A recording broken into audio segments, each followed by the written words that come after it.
Hello दोस्तों यदि आप एम्प्लॉयमेंट एक्सचेंज पे आपने रजिस्ट्रेशन कराया हुआ है और उसका जो समय है यानी कि जो 3 साल बाद आपको रिन्यू एप्लीकेशन करानी होती है रोजगार कार्यालय में, यदि आप उसको समय भूल चुके हैं, उसके बाद भी समय बहुत ज्यादा अधिक यहाँ पे बीत जा चुका है। मैं आपको यहाँ पे ऐसी ही एक एप्लीकेशन दिखा रहा हूं, आप यहाँ पे देख सकते हैं। ये जो एप्लीकेशन है मार्च 2022 में शुरू की गई थी और उसके बाद जो रिन्यू डेट है, यहाँ पे रिन्यूअल डेट आप यहाँ पे देख सकते हैं, यहाँ पे रिन्यूअल डेट दी गई है। तो यहाँ पे फरवरी 16 और 2022 को ये रिन्यू होनी थी, लेकिन इसके बाद 1 महीने का समय जो है वो रोजगार कार्यालय के द्वारा दिया जाता है।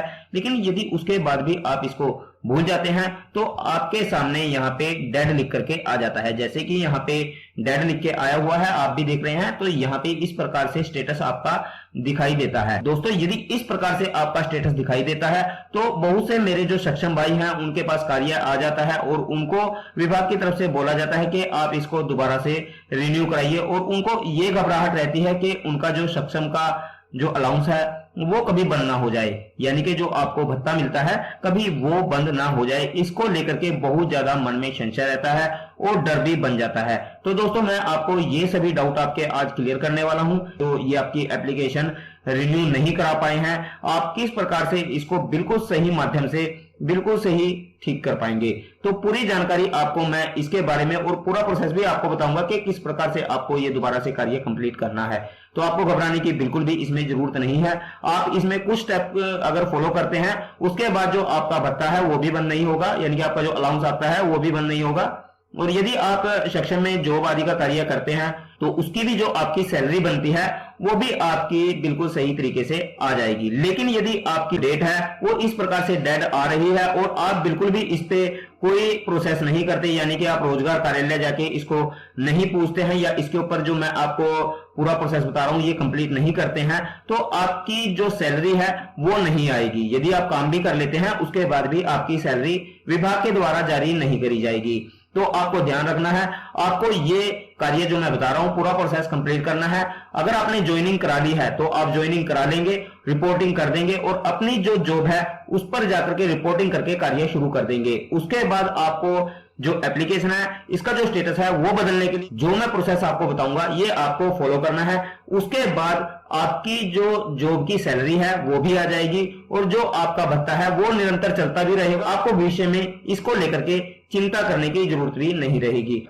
तो दोस्तों सिर्फ आपको यहाँ पे रिन्यू दोबारा कराना होगा। कैसे कराना होगा वो मैं आपको प्रोसेस बता देता हूं। मैंने आपको जिन चीजों के बारे में बताया है वो आपको कंप्लीट कर लेनी है। यदि आपकी जो सक्षम युवा के अंतर्गत जॉब के लिए रिक्वायरमेंट में आपका नाम आ चुका है तो आप रिपोर्टिंग कर देंगे। रिपोर्टिंग करने के बाद अपनी एप्लीकेशन ओपन कर लेनी है। आपको पता है आपको hrex.gov.in पर जाना है और अपनी आईडी और पासवर्ड से लॉगिन कर लेना है। यदि आपको आईडी पासवर्ड नहीं पता है तो आप यहाँ पे फॉरगॉट पासवर्ड कर लें। जो आपकी लॉगिन आईडी है वो सक्षम की लॉगिन आईडी और ये वाली लॉगिन आईडी सेम रहती है। और यदि पासवर्ड भूल चुके हैं तो आप जैसे ही इसके होम पेज पे जाएंगे वहां से आप फॉरगॉट पासवर्ड करके अपना पासवर्ड दोबारा अपनी ईमेल के माध्यम से प्राप्त कर सकते हैं। आप यहाँ पे देख सकते हैं इस प्रकार से पेज आपको यहाँ पे मिलता है। इस पेज पे भी आपकी यूजर आईडी में दिया होता है। तो चलिए आगे मैं आपको बता देता हूं कि आगे आपको किस प्रकार से प्रोसेस कंप्लीट करना। तो दोस्तों यहाँ पे सबसे पहले आपको एम्प्लॉयमेंट डिपार्टमेंट हरियाणा की जो ऑफिशियल वेबसाइट है यहाँ पे आपको आ जाना है। तो रोजगार कार्यालय की जो ऑफिशियल वेबसाइट है जब इस पे आप आ जाते हैं तो आपको लॉगिन कर लेना है। तो यहाँ पे कोने में दिया गया है अकाउंट, तो यहाँ पे आप जैसे ही क्लिक करेंगे यहाँ पे 2 ऑप्शन आपके सामने आ जाते हैं। आपको साइन इन कर लेना है। जिन मेरे भाइयों को लॉगिन करना आता है, जिनके पास पासवर्ड है तो वो लॉगिन कर लेंगे। अदरवाइज जिनके पास पासवर्ड नहीं है या भूल चुके हैं तो वो किस प्रकार से करेंगे वो भी मैं आपको यहाँ पे इंस्ट्रक्शंस दे देता हूँ। जैसे ही आप यहाँ पे लॉगिन पे क्लिक कर देते हैं उसके बाद आपको यहाँ पे कुछ ऑप्शन दिखाई देते हैं। यहाँ पे आप रीसेट पासवर्ड पे क्लिक आपको कर देना है जिनको अपना पासवर्ड याद नहीं है। तो जैसे ही आप यहाँ पे रीसेट पासवर्ड करेंगे तो उसके बाद आपसे जो आपकी डेट ऑफ बर्थ है वही मांगी जाएगी। तो वो डेट ऑफ बर्थ जैसे ही आप डाल देंगे तो उसके बाद जो आपका पासवर्ड है वो रीसेट हो जाएगा। केवल आपको अपनी जो यूजर आईडी है, जो सक्षम की यूजर आईडी है, वही यूजर आईडी यहाँ पे यूज होगी। तो यहाँ पे आपको रीसेट पासवर्ड पे क्लिक कर देना है।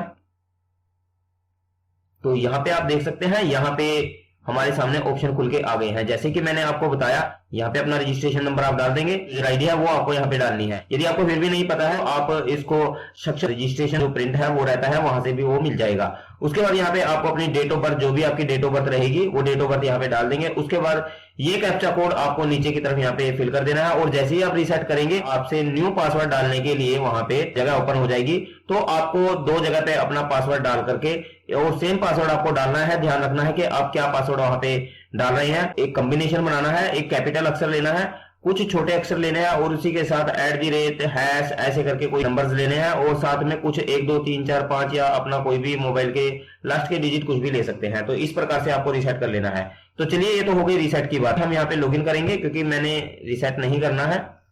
तो यहाँ पे फिर से मैं लॉगिन पे चला जाता हूँ। तो जैसे आप साइन इन पे जाएंगे तो चलिए मैं यहाँ पे जो यूजर आईडी है और पासवर्ड डाल देता हूँ और कैप्चा कोड डाल के साइन इन कर लेता हूँ। तो दोस्तों जैसे ही हमने यहाँ पे लॉगिन किया, लॉगिन करने के बाद यहाँ पे मोबाइल वेरीफाई के लिए यहाँ पे हमारे पास ऑप्शन खुल गया है। यहाँ पे सबसे पहले हमारे पास मोबाइल नंबर लिख के आ गया है। तो आपके पास भी यहाँ पे ये मोबाइल नंबर आ सकता है यदि आपने बहुत से टाइम से अपनी जो आईडी है वो ओपन नहीं की है। तो जैसे ही आप यहाँ पे वेरीफाई पे क्लिक करेंगे तो वेरीफाई पे क्लिक होने के बाद यहाँ पे देखिए हमारे पास सक्सेस ओटीपी सेंड सक्सेसफुली। तो हमारा जो ओटीपी है वो रजिस्टर्ड मोबाइल नंबर पे चला गया है। तो चलिए मैं वेरीफाई कर देता हूँ। तो दोस्तों जैसे ही आप वेरीफाई कर देते हैं, वेरीफाई करने के बाद नेक्स्ट स्टेप आपके सामने यहाँ पे ईमेल आईडी आपकी वेरीफाई करने के लिए आ जाती है। मैं आपको एक चीज बता देता हूँ, यहाँ पे यदि आपका मोबाइल नंबर और जो ईमेल आईडी यहाँ पे आपको शो करता है वो आपके पास अभी करंट में नहीं है तो आप यहाँ पे चेंज भी कर सकते हैं। तो आप कोई भी जो भी यहाँ पे मोबाइल नंबर या जो भी आप ईमेल आईडी डालेंगे तो उस पे ओटीपी जाएगा, वो आपको वेरीफाई जरूर कर लेना है। तो चलिए अब मैं यहाँ पे ये जो ईमेल आईडी डली हुई है इसको चेंज कर रहा हूँ और न्यू ईमेल आईडी डाल के उसको वेरीफाई कर लेता हूँ। तो दोस्तों जैसे ही आप यहाँ पे ईमेल सेंड कर देते हैं, ईमेल सेंड करने के बाद आपको अपनी ईमेल आईडी खोल लेनी है। दोस्तों जैसे ही आप ईमेल वेरिफिकेशन के लिए रिक्वेस्ट वहां से डालेंगे तो यहाँ पे आप देख सकते हैं हमारे पास वेरिफिकेशन का लिंक आ चुका है। आपको यहाँ पे क्लिक करना। तो दोस्तों इस प्रकार से जब आप ईमेल लिंक पे क्लिक करेंगे तो ब्राउजर में ये ओपन हो जाएगी। तो यहाँ पे आप देख सकते हैं हमारे वेरीफाइड का जो मैसेज है वो आ चुका है। तो दोस्तों आपको ध्यान रखना है, यदि आपके पास वहां पे ब्राउजर चूज करने के लिए कहें तो आपको कोई भी ब्राउजर वहां पे चूज कर लेना है। तो इस प्रकार से आपकी ईमेल पे आ जाना है जहां से आपने लॉगिन किया था। उसके बाद आपको यहाँ से जब आप इसको वेरीफाई कर देते हैं, वेरीफाई करने के बाद आपको होम पेज पे यहाँ पे क्लिक कर देना है। होम पेज पे आने के बाद इस प्रकार से पोर्टल पे जो पेज है आपके सामने खुल के आ जाता है। आपका नाम आपको यहाँ पे शो होने लगता है। उसके बाद आप यहाँ प्रोफाइल देख सकते हैं, इस प्रकार से आपको प्रोफाइल दिखाई देगा। तो आपको इस प्रोफाइल वाले ऑप्शन पे क्लिक कर देना है। तो जैसे ही आप यहाँ क्लिक करेंगे फिर से आपके सामने प्रोफाइल लिख के आएगा, फिर से आपको क्लिक कर देना है। जैसे ही आप प्रोफाइल पे क्लिक करेंगे application detail through family ID, तो यहाँ पे आपको अपनी फैमिली आईडी चूज करनी है। Outside Haryana, residence domicile Haryana, तो आपको यहाँ पे हरियाणा डोमिसाइल चूज करना है जो सेकंड वाला ऑप्शन है। और यदि आप हरियाणा से बाहर के हैं तो यहाँ पे चूज करेंगे। तो आप हरियाणा से हैं तो यहाँ पे नेक्स्ट वाला जो ऑप्शन है इस पे क्लिक कर देंगे। उसके बाद फिर से आपके सामने 4 ऑप्शन इस प्रकार से खुल के आ जाएंगे। तो आपको आई हैव फैमिली आईडी पे क्लिक करना है और अपनी फैमिली आईडी आपको अपने पास में रखनी है। तो यहाँ पे क्लिक करने के बाद दोस्तों आपको यहाँ पे फैमिली आईडी डाल देनी है, जैसे कि मैंने यहाँ पे डाल दी है। उसके बाद आपको click hair fetch family data पे क्लिक कर देना। तो दोस्तों आपके सामने इस प्रकार से ऑप्शन खुल के आ जाते हैं। तो दोस्तों आपको यहाँ पे मेंबर डिटेल जो है यहाँ पे मेंबर चूज करना है। तो दोस्तों आप यहाँ पे देख सकते हैं जो कैंडिडेट है उसके मोबाइल पे ओटीपी जा चुका है, हमने यहाँ पे ओटीपी डाल दिया है। ओटीपी डालने के बाद click here to verify OTP आपको कर देना है। यहाँ पे आप देख सकते हैं यहाँ पे हमारे सामने जो एप्लीकेशन है वो पूरी खुल के आ गई है और इस प्रकार से आपके सामने जो पूरा पेज है दिखाई देगा। आप यहाँ पे देख सकते हैं हमारे सामने यहाँ पे लिखा हुआ आ रहा है, यहाँ पे डेड इस प्रकार से लिखा हुआ आ रहा है और यहाँ पे आपका एप्लीकेशन का जो नंबर है यानी कि जो आपकी यूजर आईडी है वो दिखाई दे रही है और जब आपने रिन्यूअल डेट है या सबमिटेड डेट है वो यहाँ पे टोटल यहाँ पे दिखाई दे रही है। यहाँ पे इनकी नवंबर 18/2020 थी जो अभी डेड हो चुकी है। आप यहाँ पे नीचे की तरफ देख रहे हैं, यहाँ पे हमारे पास 3 ऑप्शन दिए गए हैं। यहाँ पे प्रिंट दिया गया है, उसके बाद आप यहाँ पे देख सकते हैं यहाँ पे रिन्यू का ऑप्शन हमारे पास आया हुआ है। तो रिन्यू के बाद आप यहाँ पे देख सकते हैं यहाँ पे री रजिस्टर का जो ऑप्शन है यहाँ पे दिया गया है। तो दोस्तों हमारे पास ये जो तीनों ऑप्शन है यहाँ से आपको रिन्यू के ऑप्शन पे क्लिक करना है। तो चलिए मैं यहाँ पे रिन्यू पे क्लिक कर रहा हूँ। तो दोस्तों जैसे ही हम रिन्यू पे क्लिक करेंगे तो रिन्यू पे क्लिक होने के बाद ये 2 सेकंड लेगा। इस प्रकार से पेज आपके सामने खुल के आ जाता है। आप यहाँ पे देख सकते हैं यहाँ पे फर्स्ट में आपका नाम आ जाता है, आप यहाँ पे नाम देख सकते हैं अपना। उसके बाद यहाँ पे करंट जो आपकी एक्सचेंज है वो यहाँ पे शो हो जाती है। आप यहाँ पे रीजन आता है, रीजन पे आप देख सकते हैं रीजन फॉर नॉन रिन्यूअल, आप किस कारण से यहाँ पे अपना रिन्यूअल नहीं करा पाए, वो आपको जो कारण है वो यहाँ पे सिलेक्ट करना है। उसके बाद आपको डिस्क्रिप्शन देनी है नॉन रिन्यूअल की, तो आपको कारण यहाँ पे लिख देना है, थोड़ा वर्णन करना है, एक्सप्लेन करना है। रीजन डाला है तो रिन्यूअल का कारण क्या, पूरा पूरा आपको यहाँ पे वर्णन करना होता है। सिलेक्ट कर लेता हूं पहले इसको, तो आपको यहाँ पे सिलेक्ट कर लेना है। यहाँ पे दिए गए इलनेस यानी कि आप बीमारी के कारण है, नेचुरल क्लाइमेट लाइक यहाँ पे कोई इस प्रकार से फ्लड वगैरह आया हुआ है, अरेस्ट अंडर यदि आप अरेस्ट हुए हैं किसी कारण से, जेल वगैरह आपने करी हुई है तो इस वजह से, या लॉ किसी कानूनी वजह से। उसके बाद arm conflict with a foreign country, यदि आपको किसी फॉरेन कंट्री की वजह से कोई कारण रहा है, सर्विस यदि किसी सर्विस की वजह से, तो यहाँ पे एक कारण दिए गए हैं। पहले एक ऑप्शन आता था कि आप अवेयर नहीं थे, यानी कि आपको जानकारी नहीं थी, जानकारी के अभाव में, तो अभी वो ऑप्शन यहाँ पे नहीं आता है। तो यहाँ पे मैं यहाँ पे इलनेस कर दूंगा, तो यहाँ पे आप इलनेस सेलेक्ट करके उसके बाद आपको यहाँ पे लिखना है नॉन रिन्यूअल, डिस्क्रिप्शन में लिख देना है, कुछ भी आप यहाँ पे लिख सकते हैं। दोबारा फिर यहाँ पे बेशक ज्यादा जिनको जानकारी नहीं है तो यहाँ पे लिख सकते हैं इलनेस, तो यहाँ पे लिख देंगे। उसके बाद आपको यहाँ सिंपली सबमिट पे क्लिक कर देना है, तो यहाँ पे आपको सबमिट कर देना है। तो दोस्तों आप यहाँ पे देख सकते हैं हमारे सामने जो हमने सबमिट किया था वो टोटल डिटेल हमारी हो चुकी है। आपको एक चीज का ध्यान रखना है, जब आप यहाँ पे सबमिट कर देते हैं, सबमिट करने के बाद आप यहाँ पे देख सकते हैं your application for transfer of registration has been submitted successfully, you are now required to, आपकी जो एक्सचेंज होगी उसका नाम यहाँ पे आ जाएगा। उसके बाद exchange with in 7 days from October, जिस दिन से आप यहाँ पे रजिस्ट्रेशन पे क्लिक करेंगे, जो मैंने आपसे प्रोसेस कराया ये कर देंगे। उसके बाद आपको 20 अक्टूबर 2022 यानी कि 7 दिन के अंदर अंदर आपको जो इन्फॉर्म है अपनी एक्सचेंज में करना है, जब आप यहाँ पे कंप्लीट प्रोसेस कर देते हैं। उसके बाद आप यहाँ पे देख सकते हैं आपको डॉक्यूमेंट क्या क्या लेके जाने हैं वो भी मैं आपको यहाँ पे मेंशन कर देता हूं। आप यहाँ पे देख सकते हैं यहाँ पे जो डॉक्यूमेंट्स हैं वो बताए गए हैं। आप यहाँ पे देख सकते हैं यहाँ पे लिखा गया है documents proof support your reason for being late for renewal. तो यहाँ पे जो रिन्यूअल आपने अभी यहाँ पे जो सबमिट किया है उसके लिए आपको डॉक्यूमेंट लगाना होगा अपनी इलनेस का, लेकिन आप बीमार तो नहीं हो सकते, तो आप इस चीज को लेकर के बिल्कुल भी परेशान ना हो, तो ये आपका रिजेक्ट हो जाएगा। यानी कि जब आप इसको एक्सचेंज में लेके जाएंगे, एप्लीकेशन है ये रिजेक्ट कर दी जाएगी, लेकिन आपको उसके बाद घबराने की जरूरत नहीं है, क्योंकि ये हमारे प्रोसेस का एक हिस्सा है। जब तक आप इसको यहां से रिजेक्ट नहीं करवाते हैं तब तक आप इसको दोबारा से शुरू नहीं करा सकते। तो आपको एक बार ये रिजेक्ट कराना बहुत ज्यादा जरूरी है, तो उसके लिए आपको ये पूरा प्रोसेस कंप्लीट करना है जो मैंने आपको बता दिया है। तो इस प्रकार से आप कंप्लीट कर लेंगे और बिल्कुल भी नहीं घबराएंगे। उसके बाद आपको यहाँ डाउनलोड दिख रहा है, तो यहां से आपको ये प्रिंट जो है वो डाउनलोड कर लेना है और ये डाउनलोड करके आपको अपनी एक्सचेंज में जाना है। तो ये ध्यान रखना है आपको ये सरेंडर करना होता है, तो सरेंडर इसी तरीके से होगा, इस प्रकार से आपको बिल्कुल सबमिट करना है। उसके बाद आपको जैसे मैंने डाउनलोड बताया ये आपको डाउनलोड कर लेना है, और ये डाउनलोड करने के बाद आपको अपनी एक्सचेंज में चले जाना है। तो चलिए मैं यहां से डाउनलोड कर रहा हूं। तो दोस्तों ये हमारे पास यहाँ पे डाउनलोड के लिए बोल रहा है, तो मैं यहाँ पे नेम लिख करके इसको कर देता हूं। तो दोस्तों यहां तक का प्रोसेस आपका कंप्लीट हो गया। अब मैं आगे का प्रोसेस आपको बता देता हूं, आगे आपको क्या करना है। आप यहां पे देख सकते हैं यहाँ पे जो हमारे सामने एरर आ रहा था, यहाँ पे वो एरर हट जा चुका है, तो यहाँ पे अब एरर नहीं आ रहा है। तो रिन्यूअल डेट अभी यहाँ पे आ रही है मार्च 1 2022 से पहले मेरे को ये दोबारा रिन्यूअल कराना था, तो मैं रिन्यूअल नहीं करा पाया, तो कैंडिडेट का जो फॉर्म है वो रिजेक्ट हो चुका है। तो चलिए ऑटो रिजेक्ट होता है क्योंकि 3 साल तक अगर आप नहीं करते हैं, उसके बाद 1 महीना ऊपर भी जा चुका होता है। तो आप यहाँ पे देख भी सकते हैं, यहाँ पे लिखा गया है कि आपका ऑटो एक्सपायर्ड, यानी कि आपका 3 साल के बाद ये अपने आप ही खत्म हो जाता है। तो अभी इसका रिन्यूअल हमने नहीं किया था टाइम से, तो ये ऑटो एक्सपायर्ड हो चुका है। तो हमें दोबारा रिन्यू कराना है, तो रिन्यू के लिए हमने एप्लीकेशन डाल दिया आपके सामने। अभी वहां पे जाएंगे तो बिल्कुल ही रिजेक्ट कर देंगे। तो वहां से रिजेक्ट होने के बाद आपको क्या करना है, जब वो वहां से रिजेक्ट कर देंगे उसके बाद आपको फिर से पोर्टल पे आ जाना है और लॉगिन कर लेना है। यहाँ पे जैसे ही आप नीचे की तरफ स्क्रॉल करेंगे, तो स्क्रॉल करने के बाद आप यहाँ पे देख सकते हैं आपके सामने जो आपकी एप्लीकेशन का जो स्टेटस रहता है, वह अन्य जानकारी जो भी रहेगी वो यहाँ पे नीचे आपको शो करती रहेगी।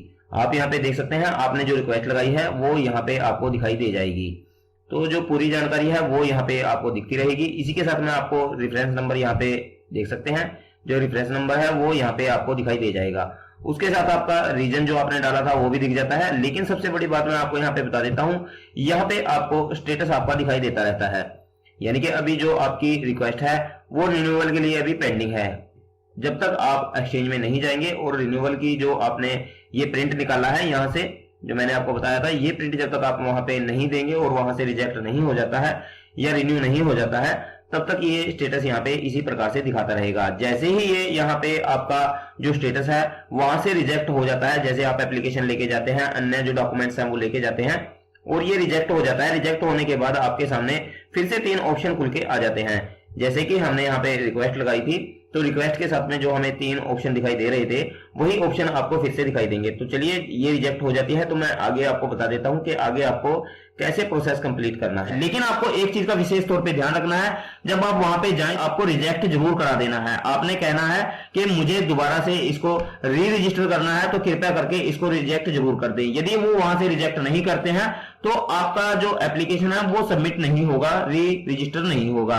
तो आपको विशेष तौर पे ध्यान रखना है।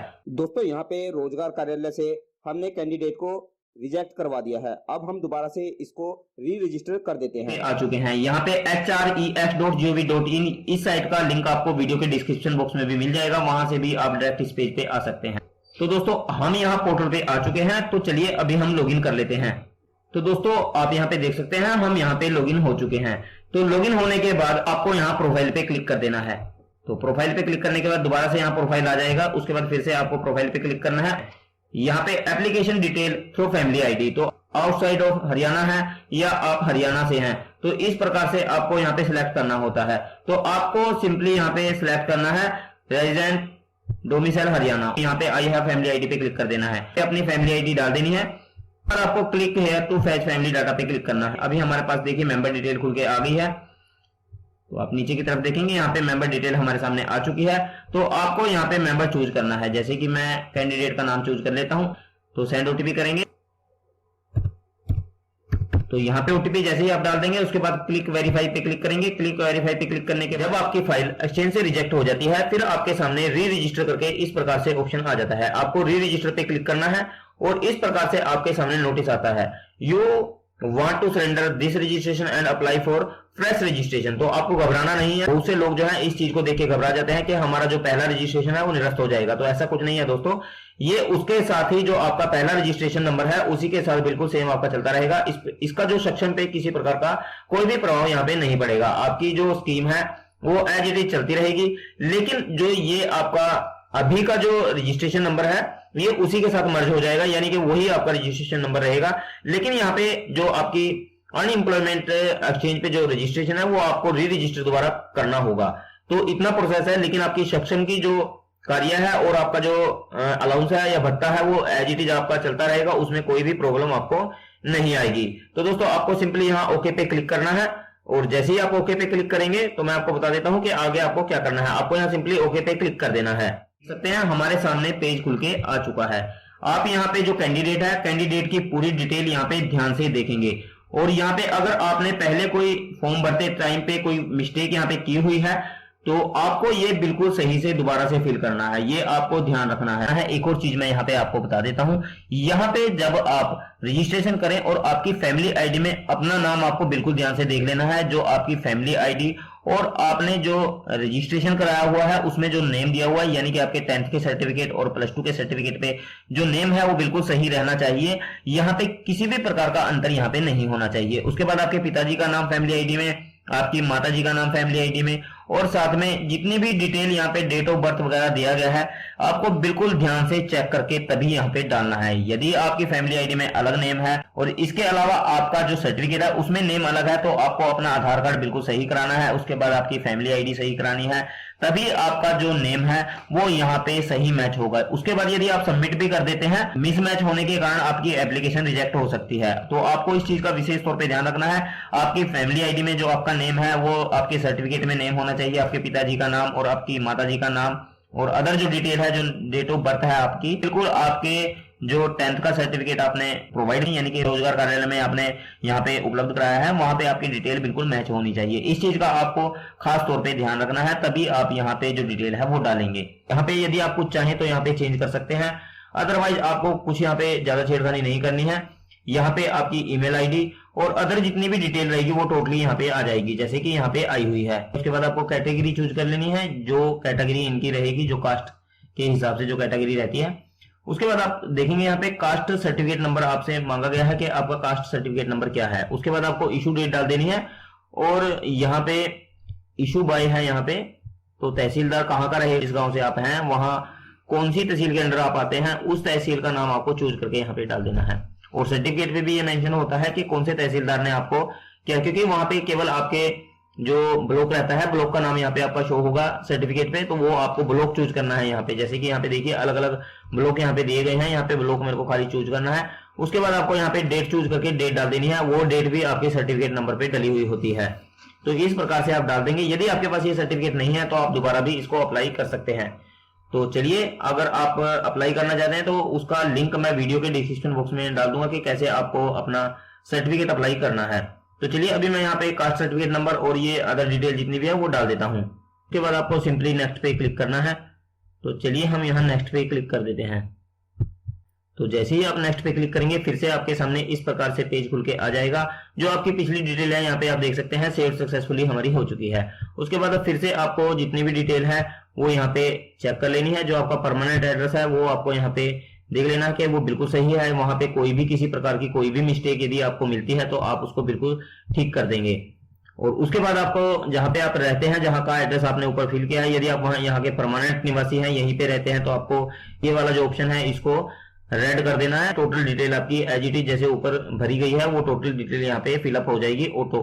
तो यहाँ पे फिर उसके बाद आपको सेव एंड नेक्स्ट पे क्लिक कर देना है। सेव एंड नेक्स्ट पे क्लिक करने के बाद फिर से आपकी जो डिटेल है वो उस पेज के लिए सेव हो जाती है। तो दोस्तों उसके बाद आपको इस पेज पे ध्यान देना है। यहाँ पे यदि आपने अदर से कोई क्वालिफिकेशन कंप्लीट की है तो आप यहाँ पे डाल देंगे।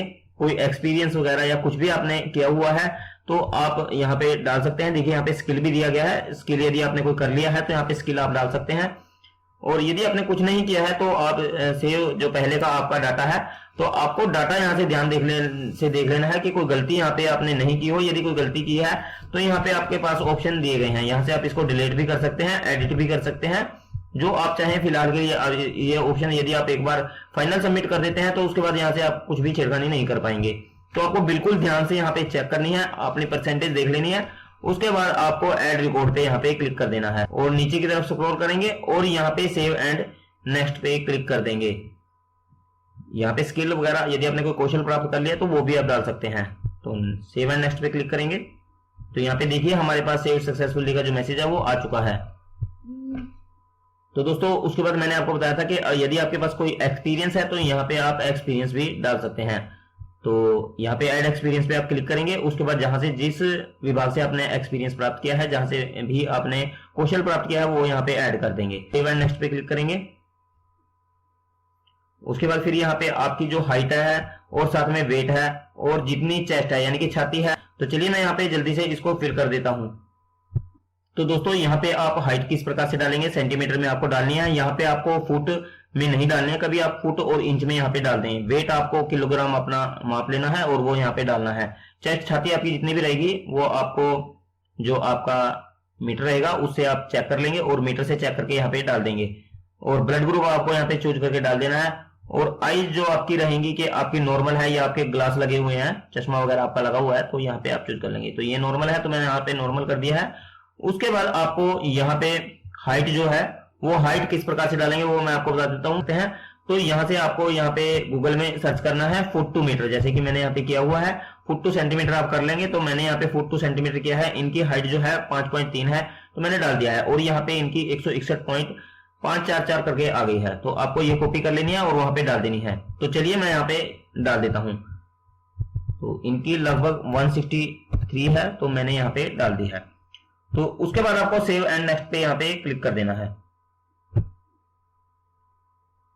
तो सेव एंड नेक्स्ट पे क्लिक करने के बाद work location with in country आपको रखना है, यानी कि आपको कंट्री में या यदि आप स्टेट में चाहे तो यहाँ पे स्टेट भी कर सकते हैं, यदि डिस्ट्रिक्ट में चाहे तो डिस्ट्रिक्ट में भी यहाँ पे कर सकते हैं। आप जैसा चाहें वैसा कर सकते हैं। एनीवेयर ऑल इंडिया कहीं भी आप करना चाहें या कहीं पे भी आपको जॉब मिले वो यहाँ पे सिलेक्ट कर लेना है। जैसे कि मैंने यहाँ पे विद इन कंट्री किया हुआ है तो आपको विद इन कंट्री कर लेना है। ऑल कंट्री में आपको जॉब मिल सकती है। आपको मैं एक्सेप्टेड सैलरी के बारे में बता देता हूँ। यहाँ पे सैलरी आपको वो चूज करनी है कि जितनी आपको सैलरी की जरूरत है। तो आप यहाँ पे मंथली जो सैलरी है वो डाल सकते हैं। तो यहाँ पे मैंने 15,000 रुपए डाल दिया है। तो आपको जितनी सैलरी चाहिए और जहां पे आपको लोकेशन चाहिए वो यहाँ पे डाल देंगे। तो इस प्रकार से आप यहाँ पे डाल देंगे। विद इन कंट्री कर देंगे, तो मैं यहाँ पे विद इन कंट्री नहीं विद इन स्टेट करूंगा, तो यहाँ पे आप चूज करके डाल देंगे।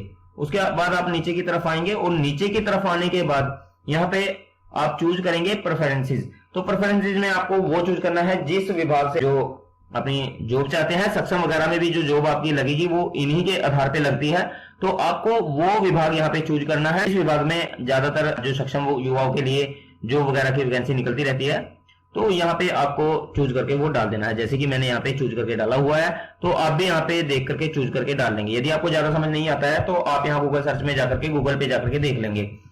उसके बाद आप यहाँ पे देख सकते हैं, आप गवर्नमेंट जॉब चाहते हैं या प्राइवेट जॉब, तो आपको यस करना है। Whether willing to part time DC rate, यदि आपको डीसी रेट जॉब चाहिए तो यहाँ पे आपको देख लेना है, यहाँ पे टोटल डिटेल दी गई है और आपको पढ़ लेना है।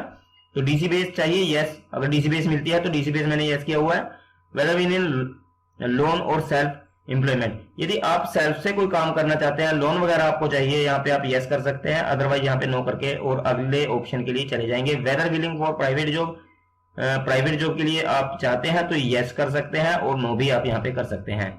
Whether willing for skill training, यदि आपको स्किल यानी कि कौशल किसी प्रकार का आपको चाहिए तो आप यस या नो जो आप चाहें वो कर सकते हैं। तो उसके बाद मैं सेव एंड नेक्स्ट पे क्लिक कर देता हूं। तो फिर से हमारे सामने यहाँ पे सेव सक्सेसफुली का जो मैसेज है वो आ चुका है। उसके बाद यहाँ पे आप देख सकते हैं, यहाँ पे आपको जो लैंग्वेज है वो चूज करनी है। यहाँ पे 3 लैंग्वेज मैंने चूज की हुई है, जैसे कि इनको पंजाबी आती है, हिंदी आती है, इंग्लिश आती है, तो इस प्रकार से आपको चूज कर लेनी है। उसके बाद आपको यहाँ पे मेंशन करना है कि आप इसको सिर्फ लिख लेते हैं या पढ़ लेते हैं या फिर बोल भी लेते हैं। तो ये तीनों आपको यहाँ पे टिक मार्क कर देने हैं 3 लैंग्वेज चूज करने के बाद। उसके बाद आपको फिर से नीचे की तरफ आना है। तो दोस्तों हमारे पास यहाँ पे फोटो रह गई थी, तो आपको यहाँ पे फोटो चूज करनी है। तो ये हमारा जब तक हाईलाइट नहीं होगा, जब तक हम यहाँ फोटो अपलोड नहीं कर देते हैं, तो आपको ध्यान रखना है यहाँ पे फोटो जरूर अपलोड करनी है। देखिए यहाँ पे हमारे पास ये हाईलाइट नहीं हो रहा था, सेव एंड नेक्स्ट का जो ऑप्शन है अभी ये इस प्रकार से हमारे सामने आ रहा है। तो चलिए हम इसको पहले फोटो अपलोड कर देते हैं कैंडिडेट की, उसके बाद देखते हैं। दोस्तों आपको एक चीज का यहाँ पे विशेष तौर पे ध्यान रखना है, जब यहाँ पे आप फोटो अपलोड करें तो यहाँ पे आप देख सकते हैं, यहाँ पे हमारे सामने कुछ रेड कलर है उसमें लिखा गया है, आप यहाँ पे ध्यान देना, the photo of the applicant is required field, the file upload limit is between 20 KB and 100 KB। तो यहाँ पे जो फाइल है वो आपकी 20 KB से लेकर के 100 KB में होनी चाहिए, यानी कि आपकी जो 20 KB है उससे नीचे भी नहीं होनी चाहिए और 100 KB से कम होनी चाहिए। The file should be in JPG और JPEG फॉर्मेट, यानी कि आपको मोबाइल से पिक्चर ले लेनी है और वो फोटो आपको यहाँ पे अपलोड कर लेनी है। तो चलिए मैं आपको दिखा देता हूँ कि किस प्रकार से आपको फोटो अपलोड करनी है। तो यहाँ पे आपको अपने मोबाइल से फोटो लेने के बाद ये जो कंप्रेसर है आपको खोल लेना है। तो यहाँ से आप लिखेंगे compress JPG file into 50 KB, यानी कि आपको 50 KB में ही कर लेनी है, जो आपकी 20 KB से ऊपर होनी चाहिए। तो यहाँ पे अपलोड कर लेंगे, आप एक पिक्चर ले लेंगे। तो मैंने पिक्चर ली हुई है, तो मैं यहाँ पे इसको अपलोड कर देता हूँ। तो यहाँ पे जैसे कि ये वाली फोटो है, तो ये फोटो मैंने यहाँ पे कंप्रेस कर ली है। तो इस प्रकार से आप यहाँ पे कंप्रेस पे क्लिक करेंगे तो ये कंप्रेस यहाँ पे हो जाएगी। उसके बाद आपको डाउनलोड कर लेनी है और डाउनलोड करके सेव अपने फोन में या अपने डेस्कटॉप पे रख लेनी है। तो चलिए मैं इसको अपलोड कर देता हूँ। यहाँ पे जाएंगे तो दोस्तों यहाँ पे हमने जो फोटो है वो अपलोड कर दी है। तो कैंडिडेट की जो फोटो है वो 52 KB में मैंने कंप्रेस कर ली, जैसे कि आपको बताया। उसके बाद यहाँ पे आप भी इसको कंप्रेस करके अपलोड कर देंगे। उसके बाद आपको स्क्रॉल करना है और नीचे की तरफ आ जाना है। तो दोस्तों जैसे ही आप स्क्रॉल करेंगे तो स्क्रॉल करने के साथ आप यहाँ पे सेव एंड नेक्स्ट देखिए, यहाँ पे हमारे पास हाईलाइट हो चुका है। तो आपको सेव एंड नेक्स्ट पे यहाँ पे क्लिक कर देना है। तो यहाँ पे हमारा सेव सक्सेसफुली का जो मैसेज है वो आ चुका है और आप यहाँ पे देख सकते हैं हमारे सामने टोटल डिटेल जो है वो खुल के आ चुकी है। तो इस प्रकार से आपको टोटल डिटेल चेक कर लेनी है, यहाँ पे कोई भी गलती किसी भी प्रकार की यहाँ पे फॉर्म पे ना हो। तो इस चीज का आपको विशेष तौर पे ध्यान रखना है। यहाँ पे आपको कैंडिडेट और कैंडिडेट की जितनी भी रजिस्ट्रेशन डिटेल है, उनके पिताजी का नाम, माताजी का नाम, उनकी डेट ऑफ बर्थ, यानी कि परिवार पहचान पत्र में बिल्कुल सही से उनकी लिखी हुई होनी चाहिए, क्योंकि वहीं से डाटा ये लेता है, जो अपडेट रहता है। तो आपको ध्यान रखना है। तो उसके बाद आपको टोटल डिटेल यहाँ पे चेक करने के बाद नीचे की तरफ आ जाना है और नीचे की तरफ आने के बाद जब आप ध्यान से इसको देख लेंगे तो आप यहाँ पे देख सकते हैं, यहाँ पे डिक्लेरेशन का जो एक बॉक्स है आपको दिखाई देगा। यहाँ पे आपको क्लिक करना है और फाइनल सबमिट आपको कर देना है। आपको ध्यान रखना है, यदि आप यहाँ पे फाइनल सबमिट कर देते हैं उसके बाद आप कुछ भी चेंजेस यहाँ पे नहीं कर सकते। तो आपको पहले ध्यान से देख लेना है, यदि कोई भी गलती, कोई भी किसी भी प्रकार की मिस्टेक आपको मिलती है तो आपको वो चेंज कर लेनी है। तो यहाँ पे मैं इसको फाइनल सबमिट कर देता हूं, लेकिन पहले मैं इसको ध्यान से चेक कर लेता हूं और चेक करके फिर से आपको फाइनल सबमिट के बाद का प्रोसेस बता देता हूं। ध्यान रखना है, जहां पे आप पहले एक्सचेंज में गए थे, दोबारा से आपको ये टोटल प्रोसेस कंप्लीट करने के बाद 3 डॉक्यूमेंट लेके जाने हैं। मैं आपको बता दूंगा आगे कि कौन से डॉक्यूमेंट हैं, लेकिन इसका प्रिंट आपको ले लेना है। यदि कोई एडिट करना चाहते हैं, कोई गलती हो गई है, तो एडिट का भी यहाँ पे ऑप्शन आपके सामने दिया गया है। उसके बाद आपको फाइनल सबमिट यहाँ पे कर देना है। उसके बाद आपसे पूछा जाता है नोटिस के जरिए कि are you sure once submitted you will not be able to edit your application. तो मैंने आपको पहले भी बताया कि एक बार जो आप फाइनल सबमिट कर देते हैं, उसके बाद किसी भी प्रकार की आप एडिटिंग इसमें नहीं कर सकते हैं। तो आपको ध्यान से चेक कर लेनी है, फिर ओके पे आपको यहाँ पे क्लिक कर देना है। जब आप ओके पे क्लिक कर देंगे तो एप्लीकेशन सबमिटेड सक्सेसफुली का जो मैसेज है आपके सामने आ जाता है और आपको ओके पे क्लिक कर देना है। तो उसके बाद आपके सामने आपको जो रजिस्ट्रेशन नंबर है आपका मिल जाता है। आप यहाँ पे देख सकते हैं, यहाँ पे आपका रजिस्ट्रेशन नंबर आपको शो हो रहा होगा। तो इस प्रकार से आपको शो हो जाएगा। हम आप नीचे की तरफ आएंगे तो दोस्तों, जैसा कि मैंने पहले आपको बताया, ये वाले डॉक्यूमेंट्स आपको ध्यान से चेक करने हैं और साथ में लेके चले जाने हैं। बीसीए सर्टिफिकेट आपको लेके जाना है, जैसा कि आपने वहां पे डाला। एसएससी 10th का सर्टिफिकेट आपको लेके जाना है और एचएससी यानी कि आपको +2 का जो आपका सर्टिफिकेट रहेगा वो आपको साथ में लेके जाना है। ये 3 डॉक्यूमेंट्स आपको जरूर लेके जाने हैं। साथ में आप फैमिली आईडी भी लेके जरूर जाएं। तो ये चीजें आप विशेष तौर पे ध्यान रखें और अपना जो मोबाइल नंबर है वो भी एक्टिव कंडीशन में होना चाहिए, वो बंद नहीं होना चाहिए। इस चीज का भी आपको ध्यान रखना है। आपको इस चीज का भी ध्यान रखना है, यहाँ से आपको ये डाउनलोड जरूर करना है, क्योंकि ये साथ में आपको डॉक्यूमेंट के साथ अटैच करनी है। जब आप एक्सचेंज में जाएंगे तो ये आपको साथ में लगाना होगा। तो दोस्तों, कुछ टेम्परेरी डॉक्यूमेंट, आधार कार्ड आप साथ में ले जा सकते हैं, क्योंकि उसकी भी वहां पे कई बार जरूरत हो जाती है। लेकिन आपको विशेष तौर पे ये 3 डॉक्यूमेंट जरूर लेके जाने हैं और ये डाउनलोड करके साथ में अटैच करके लेके जाना है। तो ये हमारे पास यहाँ पे देखिए नोटिफिकेशन आ गया है। तो मैं इनकी जो एप्लीकेशन है वो सेव करके रख लेता हूं।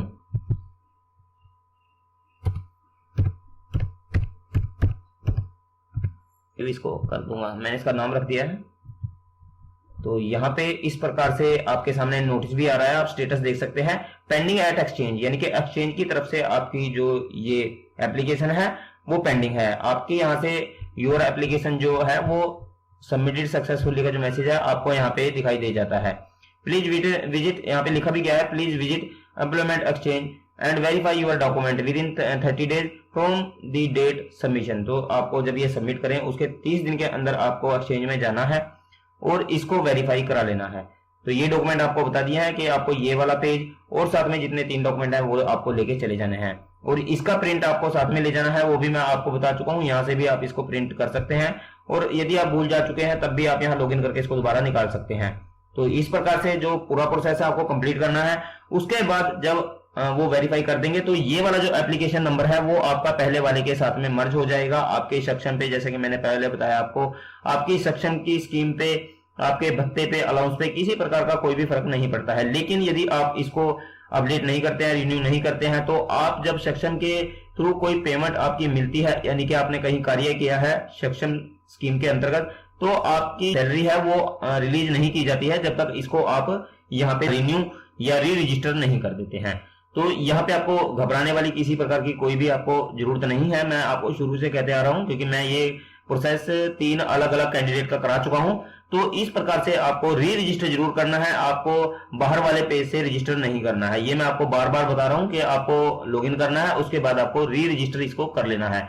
आईडी और पासवर्ड के बारे में भी मैं आपको बता चुका हूं कि आईडी और पासवर्ड आपको किस प्रकार से, अगर आप भूल चुके हैं तो आप किस प्रकार से वहां पे डालेंगे। अब मोबाइल नंबर चेंज करना चाहें तो मोबाइल नंबर भी आप अपना बदल सकते हैं, अपनी ईमेल आईडी भी चेंज कर सकते हैं। तो ये था पूरा प्रोसेस। जब ये आप वहां पे दोबारा से सबमिट कराए आते हैं तो मैंने आपको पहले बताया कि पहले आपको अपनी रिजेक्ट के लिए एक्सचेंज में जाना है। वो रिजेक्ट कराने के बाद दोबारा से आपको जब रिजेक्ट हो जाती है फिर से आपको यहाँ पे री रजिस्टर करना है, उसके बाद फिर से आपको एक्सचेंज में जाना है। उसके बाद आपका लगभग 1 हफ्ते के करीब लगता है और आपकी जो एप्लीकेशन है वो एक्टिव कंडीशन में आ जाती है। आपको लॉगिन कर लेना है, लॉगिन करके इसको चेक कर लेना है। तो दोस्तों, ये थी पूरी जानकारी। यदि फिर भी कोई डाउट आपका रह गया है, पेंडिंग रह गया है, कुछ भी आपके मन में कोई संशय वगैरह रह गया है, तो आप मुझे कमेंट बॉक्स में पूछ सकते हैं। मैं आपको पूरी जानकारी देने की कोशिश करूंगा। तो दोस्तों, बड़ी मेहनत के बाद मैंने वीडियो बनाया है और वीडियो को लाइक और शेयर करना ना भूले, ताकि और कैंडिडेट की भी हेल्प हो सके, वो भी इस जो जानकारी है उसका लाभ ले पाए। तो दोस्तों, ऐसी ही जानकारियां फिर से लेकर के बहुत जल्द आपके सामने फिर से हाजिर होते हैं। तब तक के लिए जय हिंद, जय भारत, और चैनल को सब्सक्राइब करना ना भूलें ताकि ऐसी ही महत्वपूर्ण जानकारियां आपको लगातार मिल सके।